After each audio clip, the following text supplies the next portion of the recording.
Seja muito bem-vindo ao canal Investidor Hydra e esse é o quadro Uma Hydra no Mercado Financeiro. Aqui eu vou compartilhar minha estratégia de investimento, minha performance de longo prazo e como eu faço a manutenção do meu portfólio. Eu sou o Willer Neto e no vídeo de hoje eu vou te contar como a taxa Selic nas alturas tem impactado a minha carteira de longo prazo focada para a liberdade financeira.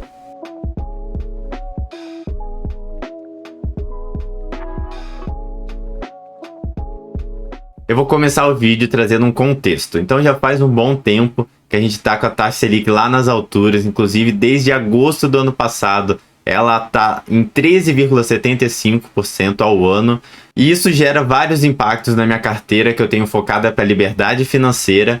E para quem não segue essa playlist Uma Hydra no Mercado Financeiro, eu sugiro que assista os demais vídeos, tá? Porque eu compartilho várias situações, eu trago na prática, na vivência, né, o que é ser um investidor antifrágil, né, os desafios que eu tenho no dia a dia. E hoje, né, só para vocês entenderem como que eu vou organizar o vídeo, eu vou começar trazendo quanto que tá a taxa Selic, mostrar, né, o ciclo dela de uma forma rápida e breve, até porque no dia 24 de março, na sexta-feira, eu fiz um vídeo específico sobre a taxa Selic sendo mantida em 13,75%. E depois eu vou mostrar como isso tem impactado a minha carteira nos últimos anos, né? Quais são alguns desafios e oportunidades, quais são os ativos que estão se valorizando, que estão caindo mais, o que eu como investidor vou fazer, né, diante dessa situação, desse cenário. E por último eu vou finalizar abrindo algumas ações que eu tenho na minha carteira e mostrando por que eu vou continuar investindo nelas. Vamos então para o site do Banco Central, entender quanto que está a taxa Selic. Então a meta da taxa Selic está em 13,75 e a taxa Selic over, aquela que é praticada no mercado, no dia a dia, está em 13,65. É uma taxa bem alta, tá? Eu coloquei inclusive aqui, ó, no Clube dos Poupadores, só para vocês entenderem ao mês quanto que daria. Ó, dá 1,07%. Eu vou mostrar agora o histórico da taxa Selic, só para vocês entenderem por que eu disse que ela está nas alturas. Ela está desde agosto de 2022 em 13,75, mas é um ciclo, né? Perceba que nesse patamar, né, próximo aí de 13, 14, a gente estava lá só em 2015, 16, 2017. E como é um ciclo, né, na sequência caiu, chegou a 2% em 2020. E você entender que há esse ciclo é muito importante para você tentar montar uma carteira antifrágil inteligente, de uma forma estratégica, tá? Porque você não vai querer ficar anos com uma carteira rendendo 4, 3, 2%. Então, como que você vai montar o seu portfólio para que em momentos em que a taxa Selic pague pouco, você tenha algo se valorizando, puxando a sua rentabilidade para cima? Então, isso é um dos desafios, né, de um investidor antifrágil. Além de definir os percentuais de forma estratégica, colocando um percentual menor em ativos mais arriscados. Inclusive, esse aqui é o meu portfólio atual, tá? Eu tenho 45% em renda fixa pós-fixada, que segura o tranco, que tem baixa volatilidade, tem bastante liquidez. E depois, os ativos mais voláteis eu vou colocando um percentual menor, tá? Então, em Bolsa Brasileira, nas minhas ações aqui do Brasil, eu tenho 27%. No IVVB11, né, que é a forma como eu invisto em ações americanas, eu tenho 15%. Coloquei 3% em cripto através do ETF Hash11 e 10% num fundo atrelado a ouro. Inclusive, é uma das mudanças que eu fiz na minha carteira no ano passado, tendo em vista que a gente está com guerra, Covid, crise nos Estados Unidos, na Europa, estabilidade política, econômica aqui no Brasil.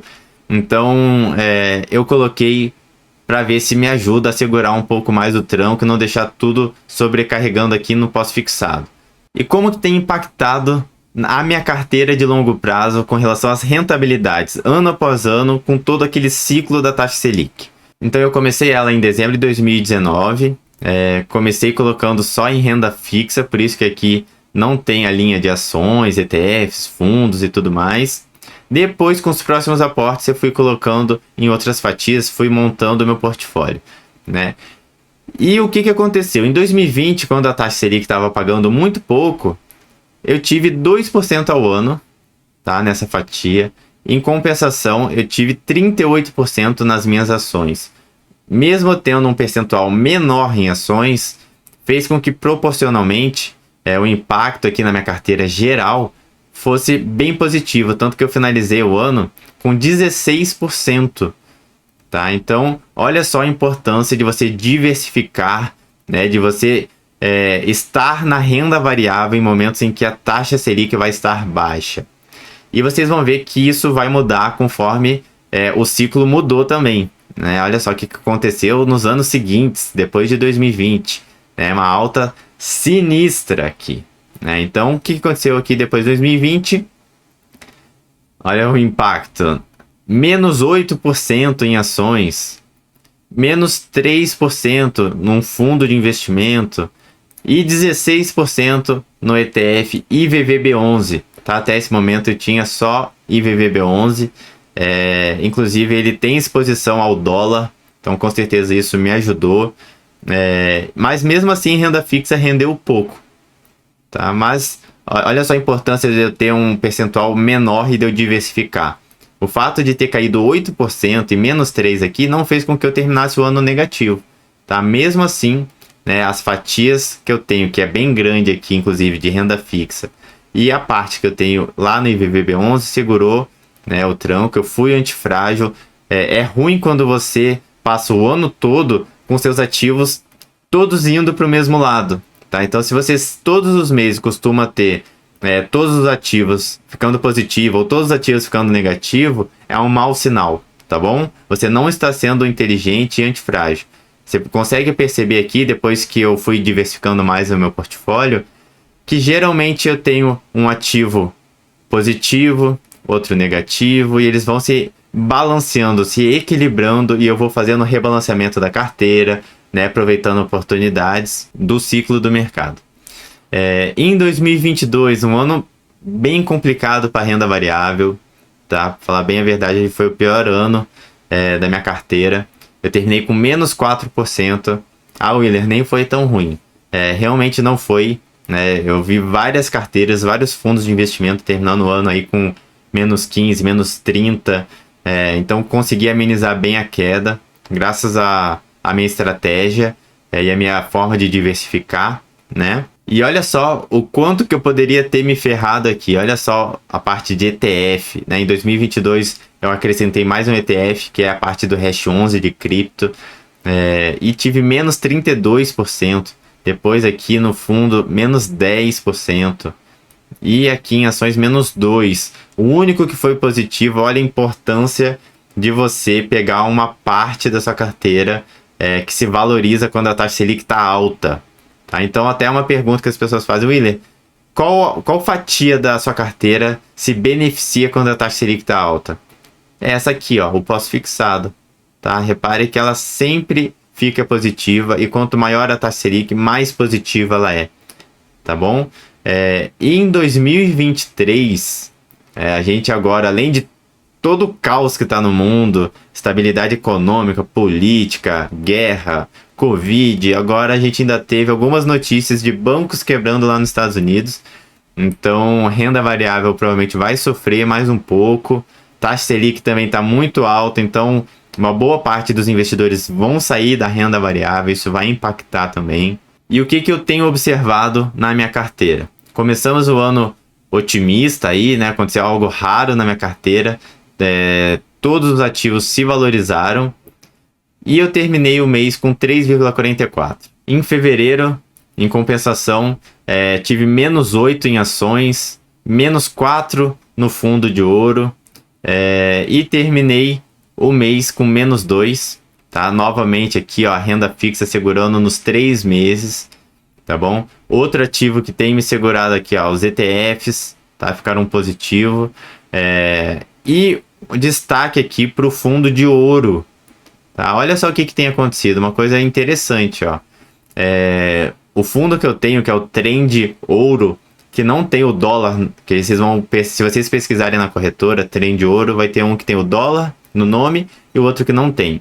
Eu invisto no que não tem exposição ao dólar, e eu comecei no ano passado a investir em ouro justamente por causa desse cenário caótico que eu já estava percebendo, né, e vi, poxa, qual o investimento que talvez, né, os investidores no mundo todo vão recorrer caso os Estados Unidos passe por uma crise, China, Europa, Brasil, esteja tudo caótico.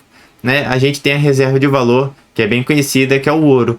Então eu falei, poxa, vamos colocar 10% de ouro. Inclusive troquei, eu tinha um fundo cambial atrelado a dólar e troquei por esse ouro e tem me ajudado bastante. Né? Olha só o que tem acontecido nos últimos meses. Ó, 8% em novembro do ano passado, 3% em dezembro, 6% em janeiro, menos 4% e 8% em março. Então, olha só que as últimas notícias caóticas que a gente tem tido tem favorecido, olha aqui a oportunidade, né?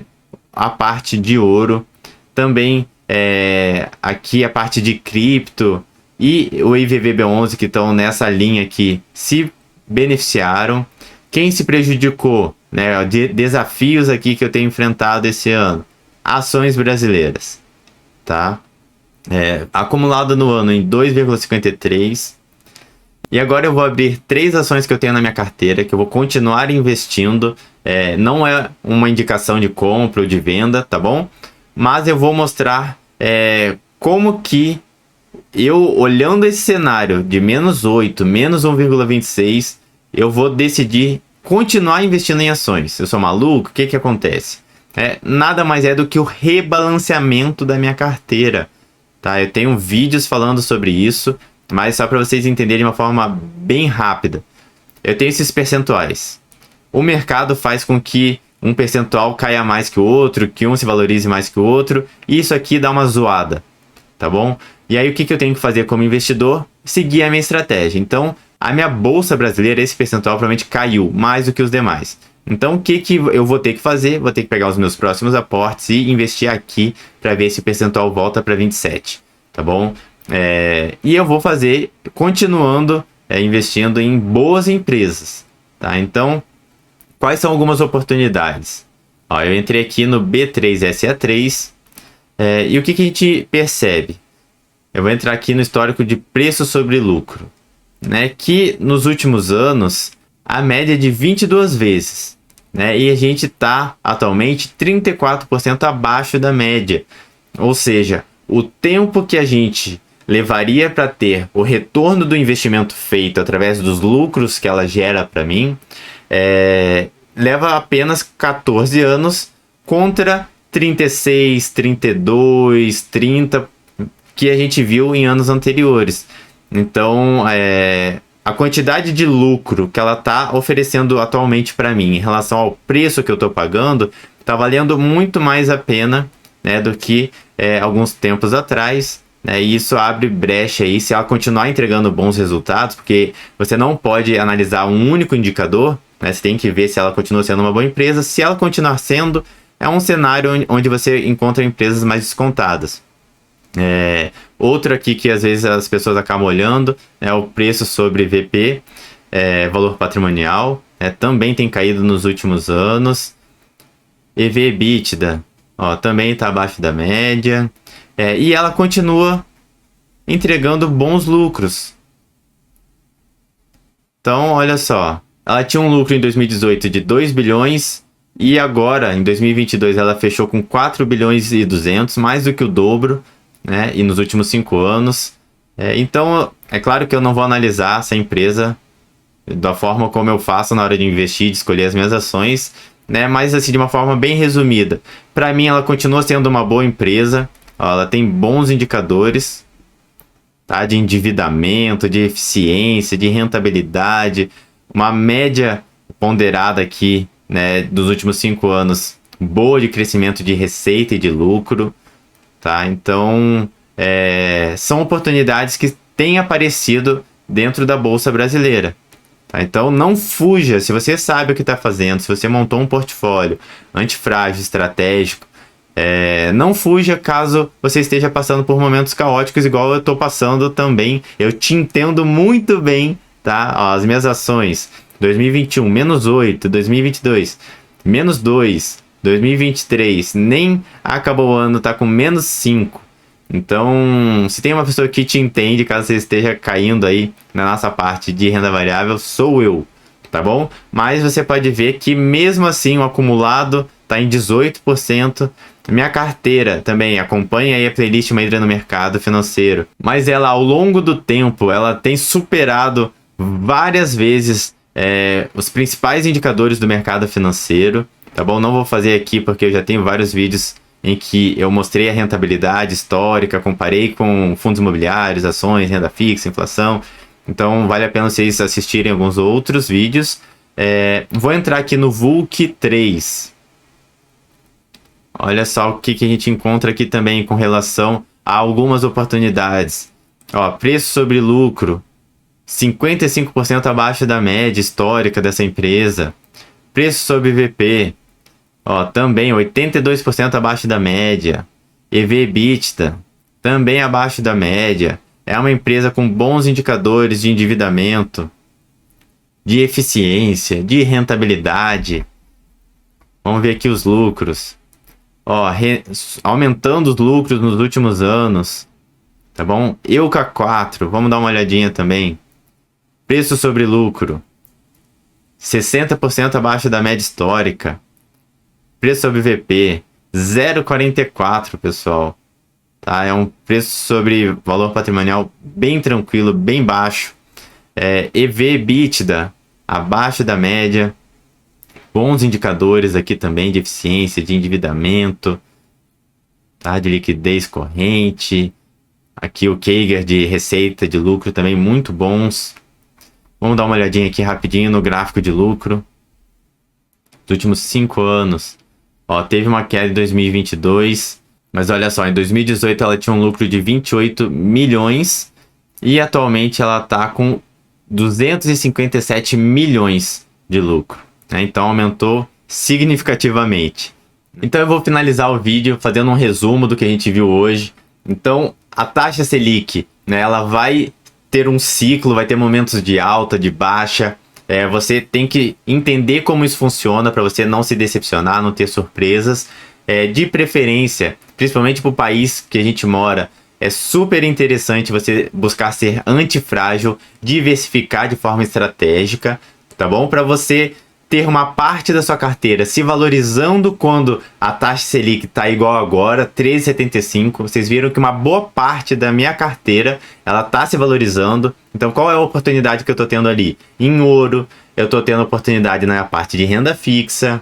Quais são alguns desafios? Né? A parte de renda variável ali, principalmente ações, cripto e VVB11. Né? Ali eu sei que enquanto não tiver um cenário um pouco mais estável, tanto no Brasil quanto no mundo, eu sei que ali pode continuar me atrapalhando, né, na rentabilidade, mas é só seguir a estratégia, né? Eu tenho certeza que o mercado é cíclico, né? Então, do mesmo jeito que agora a renda fixa está sendo a estrela do momento, e assim que a renda fixa voltar a pagar pouco, tenho certeza que vários investidores vão querer voltar a se interessar, a estudar sobre renda variável.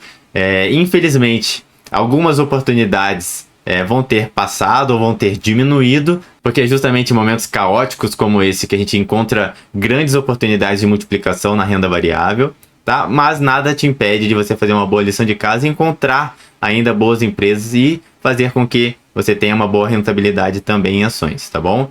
Então deixa aqui nos comentários se você gostou do conteúdo, se você já é antifrágil, né? Quais são os desafios que você tem passado esse ano? Qual é a fatia dessa carteira que mais tem sido prejudicada? Compartilha com a gente. E se gostou, não esquece de clicar em curtir, se inscrever no canal para não perder nenhum vídeo. Me siga no Instagram, porque lá eu faço postagens diárias sobre educação financeira e investimento. E muito obrigado pela sua presença até aqui e até a próxima.